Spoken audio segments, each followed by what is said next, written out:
Hello बच्चों, चलिए आज व्याकरण का जो आगे का प्रश्न उत्तर है उसे हम करेंगे। ये आपकी है, देखिए 3 नंबर का प्रश्न है।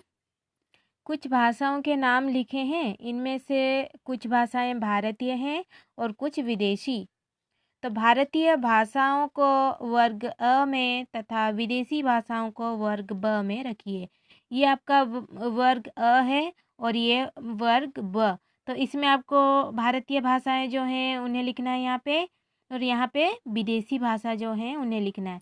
तो यहाँ से हम चुनकर लिखेंगे। देखिए जर्मनी, ये जर्मन की है भाषा, तो उसको हमने ब वर्ग में रखा। तमिल ये भारतीय है तो हमने यहाँ पर लिखा, ठीक है। उसके बाद है हिंदी, हिंदी भारतीय राष्ट्रीय भाषा है तो इसको हमने अ वर्ग में लिखा। चीनी ये विदेशी भाषा है। गुजराती भारतीय है, ठीक है। मलयालम भी भारतीय भाषा है। और जापानी ये है, चीनी और जापानी ये विदेशी भाषा है। फ्रेंच विदेशी है, अंग्रेजी विदेशी है। और यहाँ पे देखिए हमने इनको अलग अलग करके लिखा। तो भारतीय भाषा में है तमिल, हिंदी, मलयालम, गुजराती और तेलुगु। और वर्ग ब में हमने विदेशी भाषाओं को लिखा है, वो है जर्मन, चीनी, जापानी, फ्रेंच, अंग्रेजी, ठीक है। तो आगे बढ़ते हैं 4 नंबर पे। देखिए इन लिपियों में जो भाषाएं लिखी जाती हैं उनके नाम लिखिए। ये रोमन लिपि में कौन सी भाषा लिखी जाती है? रोमन जो लिपि में अंग्रेजी लिखी जाती है, ठीक है। तो हमने यहाँ पर अंग्रेजी लिखा। तो फारसी, उर्दू, देवनागरी, हिंदी, गुरुमुखी, पंजाबी, ठीक है। ये भाषा हैं और ये जो दी गई हैं ये लिपियां हैं। आगे बढ़ते हैं 5 नंबर। व्याकरण की दृष्टि से जो वाक्य शुद्ध है उस पर टिक तथा जो गलत है उस पर क्रॉस का निशान लगाइए। तो देखिए क नंबर वाक्य है लड़की खा रहा है, कहाँ पे गलत है बताइए? तो ये लड़की खा रही है होना चाहिए था, यहाँ पे है रहा है। तो ये वाक्य गलत है तो हमने इस पर क्रॉस का निशान लगाया।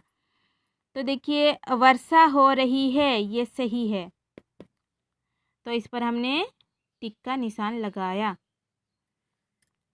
सुबह हो गया, ये जो गया है ये गलत है, ये सुबह हो गई, ठीक है। तो हमने इस पर क्रॉस का निशान लगाया।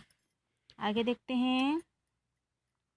देखिए कमल खिल गई है, तो जो कमल खिल गई है ये कमल गया है होना चाहिए, ठीक है। कमल का फूल जो है वो है पुल्लिंग शब्द, तो हम यहाँ पे लिखेंगे कमल खिल गई है, नहीं होने के बजाय गया है होना चाहिए था, तो ये वाक्य गलत है। तो इस पर हमने क्रॉस का निशान लगाया, ठीक है।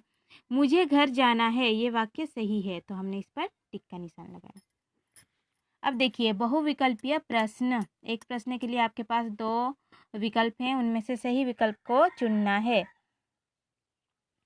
देखिए पहला है अंग्रेजी भाषा की लिपि कौन सी है? देवनागरी या रोमन? तो अंग्रेजी की आपको पता है रोमन है, तो हमने यहाँ पर टिक का निशान लगाया।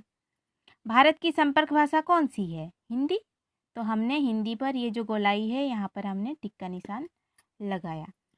3 नंबर भाषा के शुद्ध रूप का ज्ञान हमें किससे मिलता है? लिपि से या व्याकरण से? व्याकरण से, तो हमने यहाँ पर टिक का निशान लगाया। 4 नंबर भाषा के लिखने का ढंग क्या कहलाता है? लिखित रूप या लिपि? तो इसे लिपि कहते हैं। भाषा के लिखने के ढंग को क्या कहते हैं? लिपि कहते हैं। शिशु सर्वप्रथम कौन सी भाषा समझता है, लिखित या मौखिक? मौखिक।